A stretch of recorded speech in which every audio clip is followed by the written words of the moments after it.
close. This is what I have left to do. You know that, Ready to rock? ready? You are. Good afternoon. Hello, everybody, and hello, everybody, to online land. Nice to see you all there. I'm so glad to have you all here today. Thank you for joining us for yet another masterclass. Time to get to know faculty at Thomas University, hearing a little bit about their story and what they like to teach about. Those who joined the discussion yesterday that was online for the mindfulness group, we had a woman who was a Zen priest out in Arizona talking to us. And she said that it's actually part of the priesthood process to get in front of people and to tell your story, to talk about your way, your path as to how you get. And so it's good to know we're following good traditions here in terms of understanding things. So Susan Hagood, I would certainly appreciate your willingness to come forward and talk about you and what you like. And I appreciate you all being here today. I think the more we get to know each other, the easier it is for us to work together and understand the passions that drive this place. So without further ado, Susan Hagood. Well, thanks, everybody. Thanks for coming. I like the free food. Everybody can come, right? When Bill asked me to do this, and I said yes, he sent me a list of questions. I was like, oh gosh, that's a lot of questions and a lot of info. So I'm just gonna dive in and tell my story, I guess is what it is. So those of you there's a couple people in the room, I don't know who you are, so we're gonna have to get to know each other. But I am Susan Hagood. My role at Thomas University is as the coordinator of assessment and accreditation / associate faculty member in the Division of Education. And you know, if you have a title that's that long, it's like other duties is assigned, blah, blah, blah, blah. So I'm excited to be here to talk about me, but really to talk about what we do in the education division, because there's some cool stuff going on over there if you haven't heard or know about. But I've been here. One of the questions asked, how long have you been at Thomas University? I am finishing up 6 years. I think I was an adjunct. I know I was an adjunct for a semester prior to that in teaching the early childhood education, PE, music, and art. And you'll find out in a little bit why I might have been tabbed for that question to do that course prior to coming here. So that was one of the questions. How did you find out about Thomas University? I had driven by from Tallahassee to 75. I can't tell you how many different times going somewhere else north of Thomasville. But I never really knew about Thomas University until Susan Lynn, the division chair at Thomas University, called me one day. And I'm going to stop the story there because I'm going to share a little bit about my teaching journey and how I came to Thomas University. But really, that's how I found out about Thomas University, was through our division chair, Dr. Susan Lynn. Question is, what are the things you most enjoy about working at TU? Hands down, the colleagues I get to work with. And that is at the institution level, but especially in my Division of Education. If you've ever been around those crazy people in the Division of Education, they work hard. They work hard for the students. That is the second reason I love what I do here at Thomas University. We impact lives across this institution and in the Division of Education every day. We have students graduating this spring that are going to double and some of them triple the salaries that they make out there, which will impact their lives, but the children and the people that depend on them. We really do make a difference. And we work hard. We fight like kids sometimes, brothers and sisters, but at the end of the day, they are towing the line, they are rowing the boat right next to us. So and I know my colleagues across the institutions doing the same, because I see it. You guys are working hard, and we really do make a difference. You don't get enough praise for all the hard work you do. We all know for that little part. So thank you for being such great colleagues, because it wouldn't be as fun to work here. It would be really hard. But those are some of the things that I enjoy about working at Thomas University. What are my challenges that I'm encountered at teaching and working here at Thomas University? I would say the challenge of balancing My job is the coordinator of assessment and accreditation and teaching. That's a lot. It's a big load. So trying to balance those two and remain sane.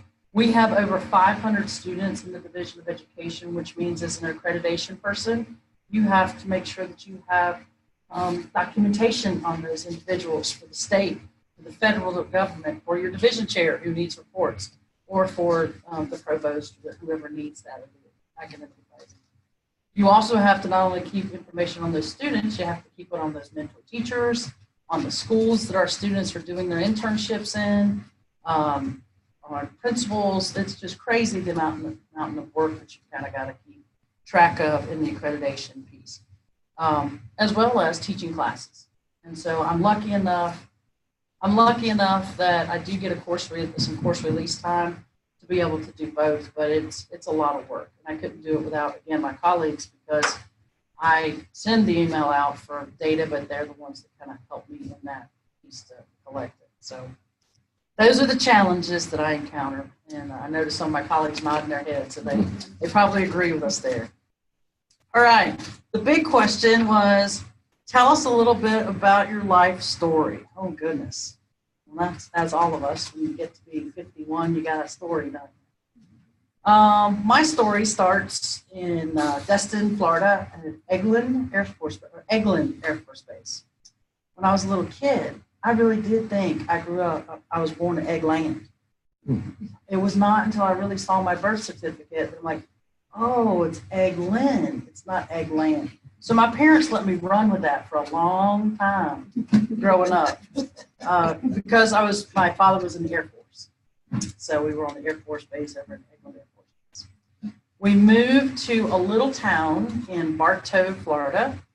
If you're familiar with Central Florida, it's in between Orlando and Tampa, just south of Lakeland. So we're about 45 minutes from Disney. Everybody can usually figure out where Disney is. So I grew up there. Part of what I loved to do when I was growing up was play. I was out on my bike. I was playing softball, playing volleyball, anything that was moving. I was doing it as a kid growing up. So I really enjoyed that. I had an older brother, Darrell. He worked Darrell Hagood, 5 years older, who liked to beat up on me. But that's okay. Made me stronger, made me independent, so that's good. But we've learned to love each other. I love him. Yeah. He has 2 children, my niece, Olivia, who's at Florida State University, and my nephew, Brent, who is also in Bartow, Florida. If you've ever been around me, you know that I help raise those kids. They are 2 of my kids. So, and then I have a mom who lives in Bartow, Florida as well, and then my dad lives in North Georgia. So that's kind of my family, except for my most important family, which are my 2 furry cats, and Tori and Thomas, and Tally, who is the most devoted dog I've ever had in my life. So, too bad we can't have dogs on campus. So, what kind of dog? She's a shepherd mix, so from the pound, but she's a very special animal. Let's see. So that's a little bit about the family. So what's my story? So you get to high school and you have a lot of pressure. What are you going to do? Where are you going to go? Are you going to college? And in my family, nobody had ever been to college on either side. Cousins, aunts, uncles, nobody had ever been to college. And I really grew up in a lower middle class family. So we didn't really have a lot of money. So nobody really knew. So most of what I knew about colleges had to come from my high school teachers, or it had to come from guidance counselors, because my family had no experience with college. My experience with college was watching college football on Saturdays, watching the Bulldogs play, watching Florida State play. That's what I saw. And it looked pretty cool, something I might want to do. So when it came college time, I really honestly wanted to go to the University of Georgia. And a lot of that has to do with the influence that my grandfather made on me, because he watched the Bulldogs. He was a big influential piece of my life. So I liked the Bulldogs because that's what we did on Saturday. We watched the game. However, out-of-state tuition in a lower middle-class family is not happening. So also in high school, besides playing sports, I was in the marching band. Crazy guy. Played the baritone. And we had a new band director come into our program named Elaine Chapman, and she had just graduated from Florida State and was showing us all this cool stuff that they do at Florida State, marching chiefs, if you've ever seen them. They are a pretty exciting group of people. And so, needless to say, I ended up at Florida State University. Tried out for the marching chiefs, became a business major, wanted to be, when you're poor and they tell you you want to go to college, what do you want to do? You want to make money. So I declared my major as being business. I was like, I don't know what I want to be, but I want to make money because I don't want to be, in the same hole that I was. Go to Florida State. Boy, do I enjoy my first few years marching. Notice I didn't say school. Marching. Went to the All-American Bowl, the Fiesta Bowl, the Sugar Bowl. It was just some great times. 362 people marching, you can always find something to do. And that's my study. So when I got to my second year and you have to go to upper division, I had a 2.491 GPA. To get into the business school for upper division was a 2.5. And I could not understand how the business school, who deals with numbers, they do not know how to round. A 2.491 is a 5.25. Needless to say, I pick up the phone and I call my mom, who doesn't know anything about college besides she dropped me off there. And with her wisdom, I said, Mom, what am I going to do? And of course, I'm crying on the phone. She goes, well, you've always been active in your life. What do you think about being a teacher, like a PE teacher? My response back to her literally was, I do not want to be a dumb jock. That was my response. I'm crying. I said, okay, Mom, I know what I'm going to do. I'm going to go take those easy, walk jog classes, softball class, whatever. I'm going to get my GPA up, but I'm going to get back into business school because even though those people in the business school cannot round, I'll get that 2.5 GPA up. Boy, was I naive. I had no idea what teachers really do. No idea in the world. I saw it from such a narrow point of view of what that was, and especially physical education teachers. If you've ever had to hear 4 classes of kindergartners, you have no idea what teaching skills you have to have. None whatsoever. So I got into the program in the fall semester, and you know what? You love to say this, your mom was right. It wasn't just about playing sports, it was about teaching sports. It was a leadership role. It was a completely different role that I'd never experienced before. And so the second semester I was in this program, we got this new professor who had just graduated with her PhD from the University of South Carolina. Came in, Florida State had recruited her to come in to really change their program, update their standards, take their program to the next level. Second semester in the program. That person was Dr. Susan Lynn. Boy, did she come in right off of her PhD, wanting us to do everything there was in the book to do that was out there related to research, related to teaching and pedagogy, all in one lesson. So we would teach a lesson, we would videotape that lesson, we would do a reflection, we'd have to do a time analysis, a feedback, a movement, all on one lesson. Now, this was not computer age, folks. We did not have a computer. Like people, I think one person in my class had a computer. So we would write reflections, there'd be 30-page reflections. No joke, with evidence that had to back it up. She says to this day, I don't know how any of you speak to me, because I was just so new out of grad school that I was excited to share my knowledge, and I eventually learned that it has to be a developmental process and then not all at once. So, but what I did learn is her ability to push us really made us better. At first, I think even in our classrooms, our kids are uncomfortable when we push them. But then at the end of the semester, what do? They kind of come back around to us and reward us because they're like, you pushed me, but I learned something. And I'm proud of what I did. So that's exactly what happened in this situation. So I graduated in 1991.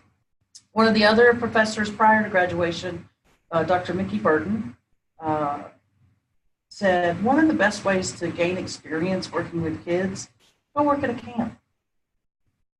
Go see what you can do working at a camp to gain your pedagogical skills, because the kids, you're with them all day long, and you've got to learn to manage kids. You've got to learn to motivate kids. Go work at a camp. So the semester before I graduated in 1991, I went to camp up in North Carolina, Kiawe Program Center. It was a Girl Scout camp, 362 acres, beautiful, 2 lakes, and you can just imagine in the foothills of the Uwharrie Mountains. Very beautiful place. And worked with kids 6 days a week. We had Sunday off, 24 hours on Sunday off. And learned a lot. Met people from all over the world. One of my best friends today is from Ireland that I met my very first year I was there. Met people from North Carolina. It took that kid who grew up in Florida to just open their eyes to the world, honestly. And so when I graduated in 1991, because of this great PhD person who came in, had changed that program a little bit, instead of graduating in the spring, we graduated in the fall of 91. So there weren't a lot of jobs in the middle of the semester. I became a substitute teacher, and I was coaching volleyball and softball. I get a call about February from the camp that I worked at over the summer that said, hey, we would like to see if we could hire you for an assistant camp director. We're going to have somebody at the council come down and be the director for the summer, but we need somebody to go recruit at colleges, to bring in kids, and be the assistant camp director. You've had some experience working with our program. We'd like for you to come in and do it. So I did. Got to go to colleges, got to go to Clemson, got to go to all different kind of places in Tennessee and North Carolina, in South Carolina. So it was kind of cool to get all those colleges. And, you know, I was still young. I'm like 22 years old, you know, getting to go to those colleges.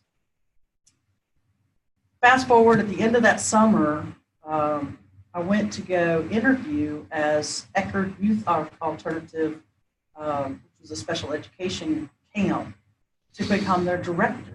Because like I've learned a little skills, that position became available. And the night before I was to go to that interview, our executive director and our assistant executive director came to dinner, which they came many times over the course of the time because they like to come out and see the kids. So there's a little bit of a lull between dinner and campfire at the camp. And we're sitting out, we're talking, we're looking over, we have a deck that looks over the lake. It's a really beautiful scene. And I get asked the question, would you like to be the camp director here and not go to that interview tomorrow? Lord, never thought of it, never dreamed of it. So at 22 years of age, I got a 362 acre camp to run. I look at that now and I think, holy moly, I was 22. Are you kidding me?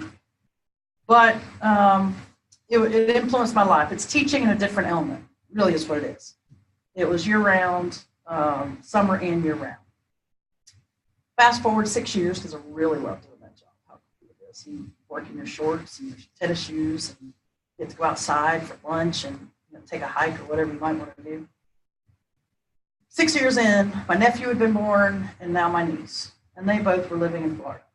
So your heartstrings tug on you.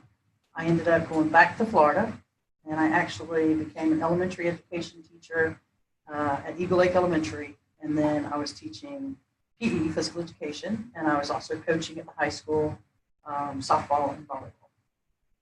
Did that for about 6 years, had some transition and administration pieces, and now I spent 2 years at the Red Cross being the health and safety director for Polk and Highlands County Red Cross. So that was pretty neat as well, seeing both the health and safety side of Red Cross. If you've ever had experiences with them, they are a pretty cool organization to work with.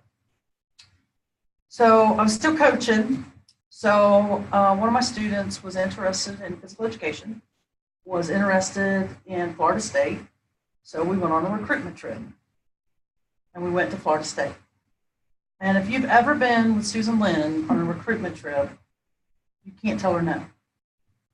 Well, I figured that for my student, but guess what? I was also being recruited and I wasn't even applying. So after that trip was over, I ended up putting in my application at Florida State University to do my master's. At that point, my family still, there's no one else who had gone to college over that time frame. And so I went to Florida State, and along the way, I have no idea, my master's turned into my PhD. First generation college kid. I'm like, are you kidding me? Are you serious? Finished my PhD. We had a federal grant, Carol White Pep grant. So I had so much data that we could talk about. I could have been talking all day long. It was not a problem for a research question or idea. Graduated from Florida State and had about 8 interviews across the country, and landed at Indiana State University, great little college, teacher education college in Terre Haute, Indiana. I remember the faculty came over and they helped me unpack the day that we arrived there. And young Ali, who was from South Korea, took the box off of the U-Haul that had jackets in it. It's about this big, came from Florida, North Carolina. And is this all the jackets you have? I'm like, yes. We'll have to go shopping. And boy, was she right. I had never experienced the Midwest. But it was great. I enjoyed the people, the colleagues I worked with there. The cold was, that wind up there is just something else. It really is. It's just cold. It's gray for a lot of months, or black. And, seeing spring and warmer weather as a Florida girl, there was a job opportunity that opened up at Valdosta State down the road, and I went to Valdosta State. I was at Valdosta State prior to coming to Thomas University. While I was there at Florida State, Valdosta State, I met some colleagues, Scott Grubbs, who was there, his wife, actually worked in our building, so I got to know Scott through the division of the College of Education there. And while I was there, the state of Georgia decided it wanted to pilot a new pedagogy assessment called edTPA. Now, teachers forever and a day have had to pass a certification exam related to their knowledge. What do you know about math? What do you know about science? What do you know about English? And so, but what they have left for institutions to do by themselves is determine, are those teachers, do they have the pedagogical skills, the skills to be able to know what instructional strategies to use or to help kids learn math, science, social studies, history.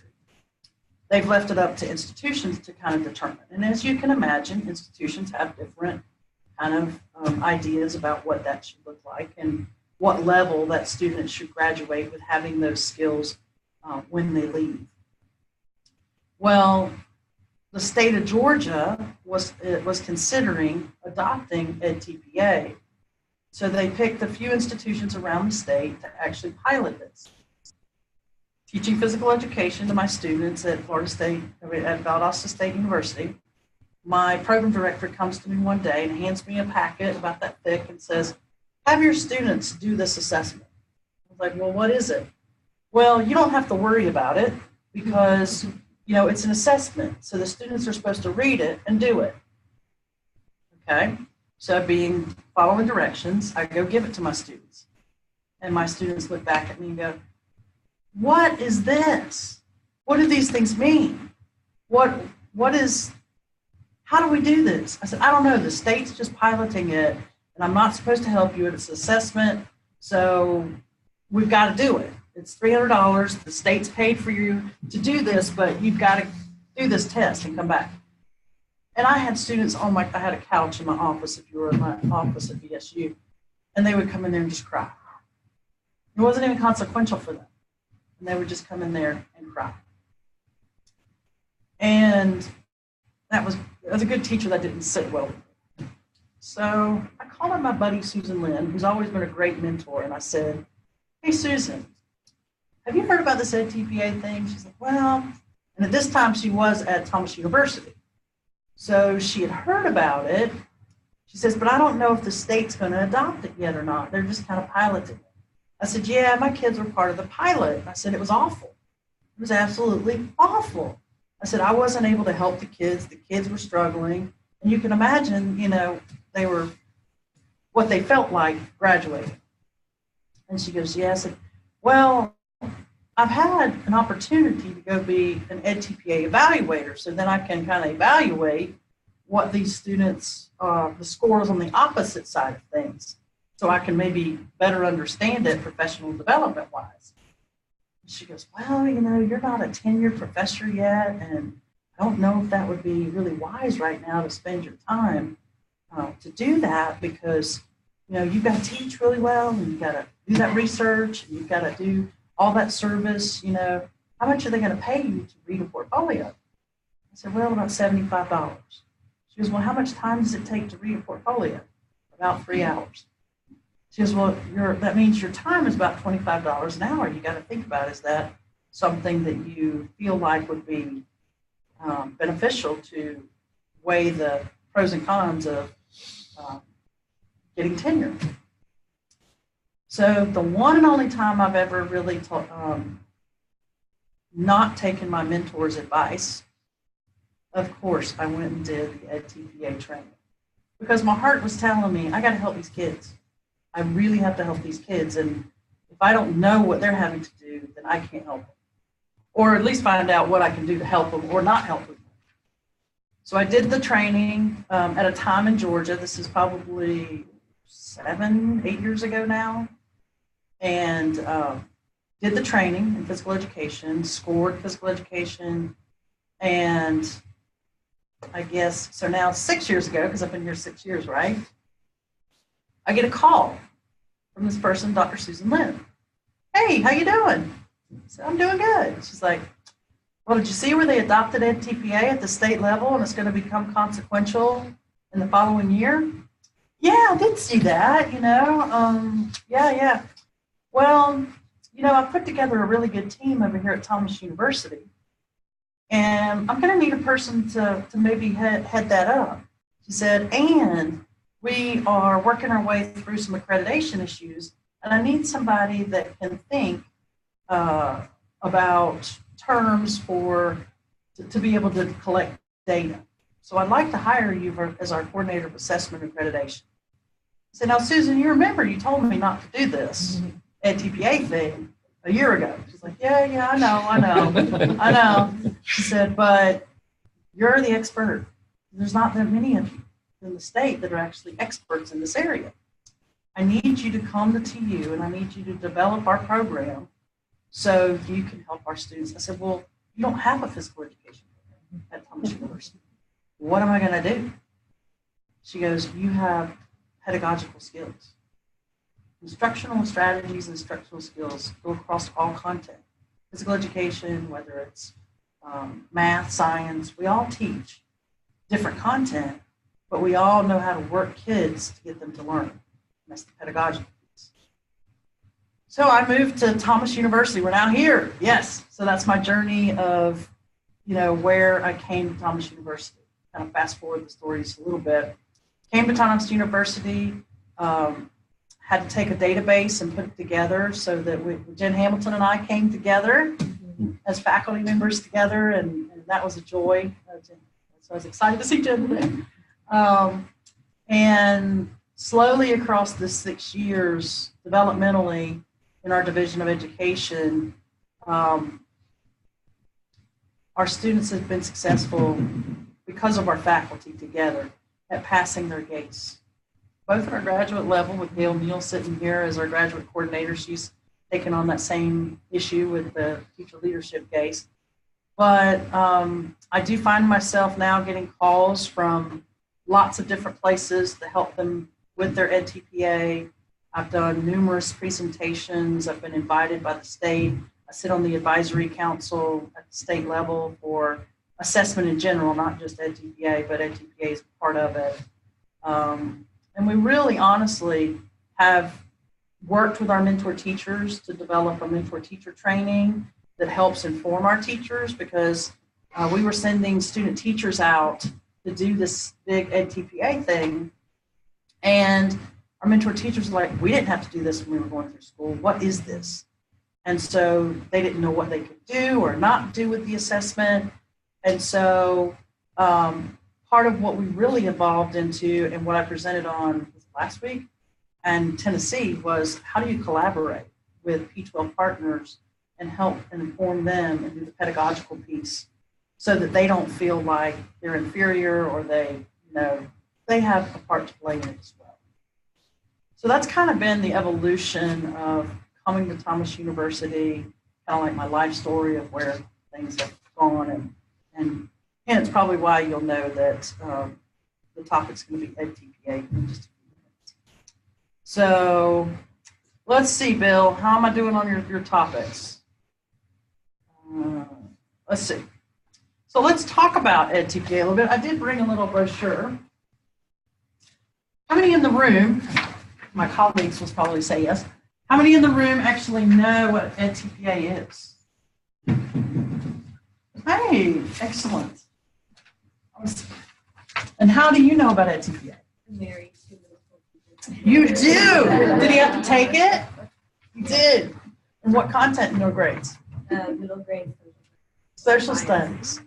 Facts, concepts, and reasoning is what he had to do his on.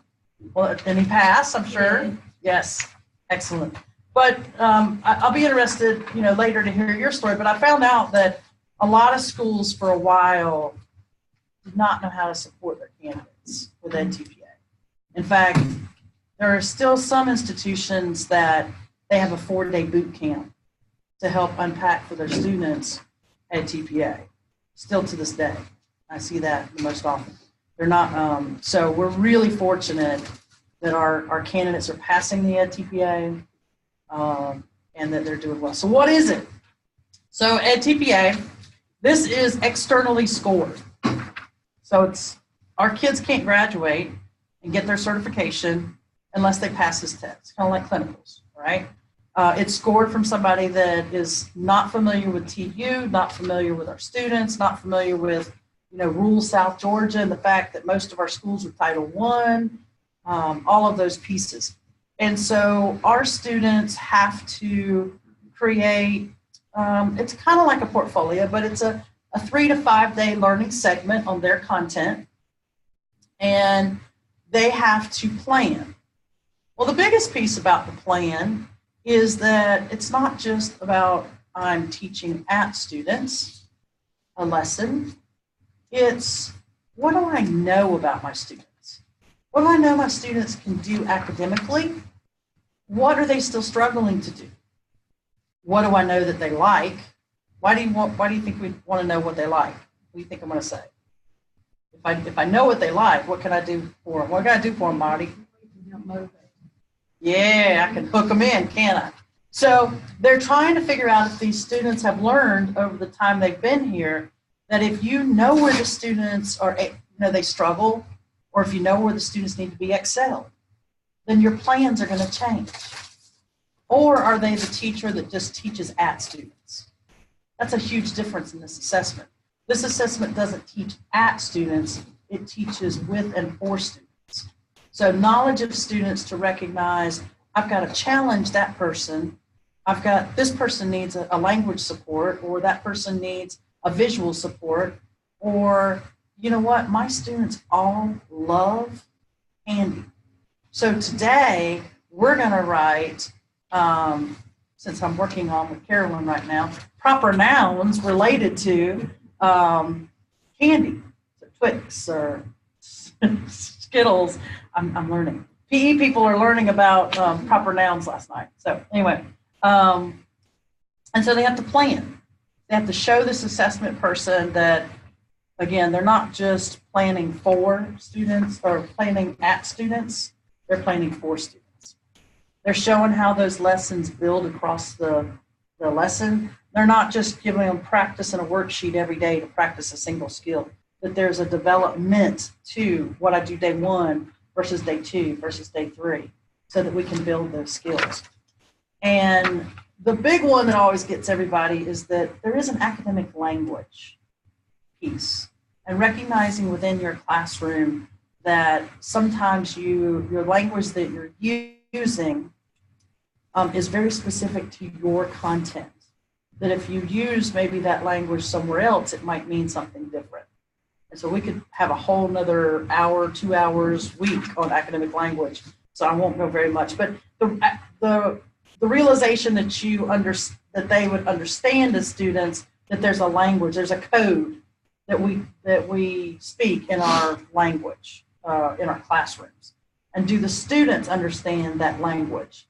Or do they need to be supported with that language? Because many times they might need supports related to that language.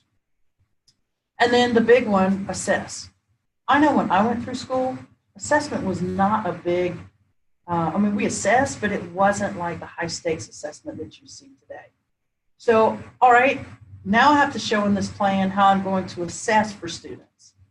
Well, remember I said earlier, sometimes students have visual issues. Sometimes students have learning. Some students are gifted and need a challenge.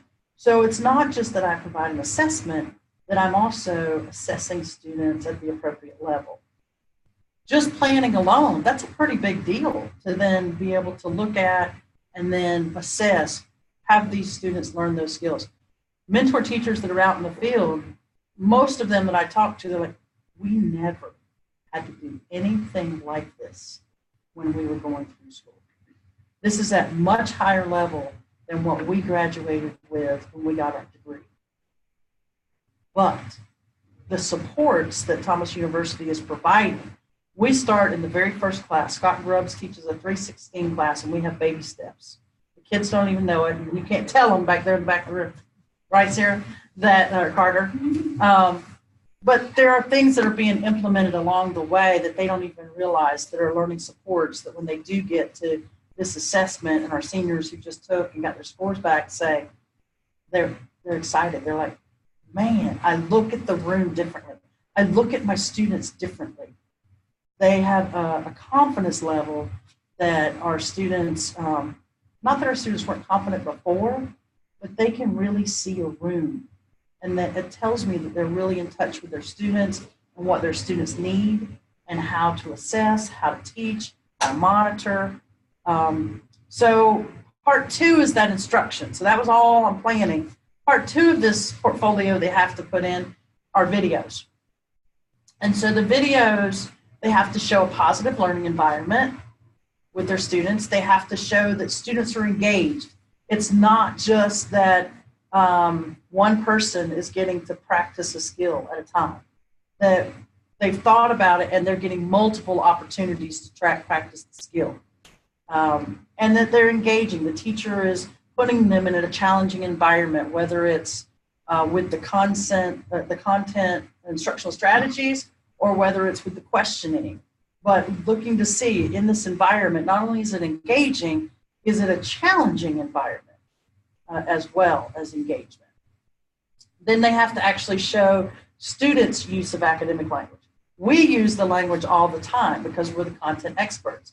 But it's another level to have the students using the language within your class.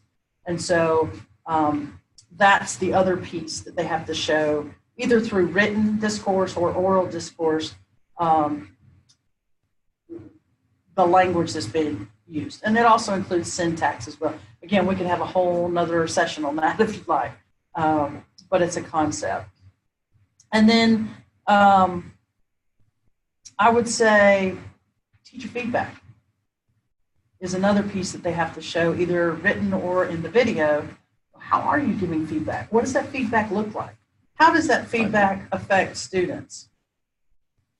So they have to be able to show that. The last thing in the circle, well, I won't say the last thing. One of the other things in the circle is related to assessment. How do you assess? What does it look like? Is your assessment aligned to what you said you were teaching and you wanted the students to actually learn? And then thinking about what are the next steps related to that assessment? Is it a reteach? Is it that I need to be able to support this one individual who didn't get a certain skill? Or is it that I need to challenge my students? And so having them reflect and think about what are the next steps. And you'll see in the middle of the 3 circles is student learning, because that's what it's all about. Using that planning, using that instruction, using the assessment to help those students learn skills to make an impact. And so I just kind of wanted to tell you a little bit about what our education students are doing and how hard they're working.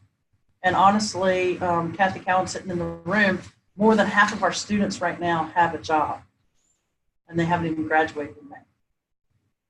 So our Division of Education is working hard, and our students are even working harder. And I think some of this might have to do with some of the hoops they're having to jump through. So I got the little 5 minutes, and I think I'm under the 5 minutes, Bill, and I hope I've met your expectation for the day, but I think you wanted to open questions. Sure. That'd be great. Let's go to Ryan first. Well done. Just your life. Some questions?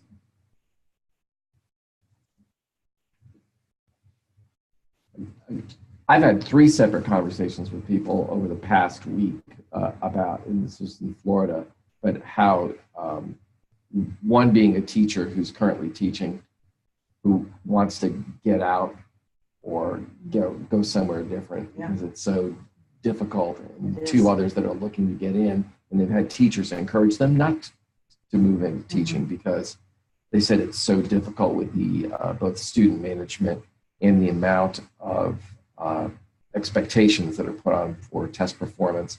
And how do you make something like this become inspirational, where people want to go to work and become engaged with it, as opposed to feeling like it's another weight upon their shoulders?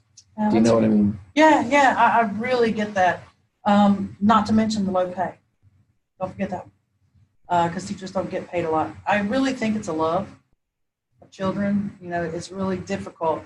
There are some extremely hard situations out there. I don't know that this assessment is going to be what leads to someone wanting to go into education, but I think it could give them the tools to make a difference, to be able to see your classroom, if it is a management issue or if it is a learning issue, to be able to see and to know, okay, I can make a change. I know that I've got to challenge that kid. It is not that kid who's jumping up and down at the seats. That's not them. It's me. I've got to figure out how to get that kid to learn. Maybe jumping up and down in that seat is okay. They're going to learn that way.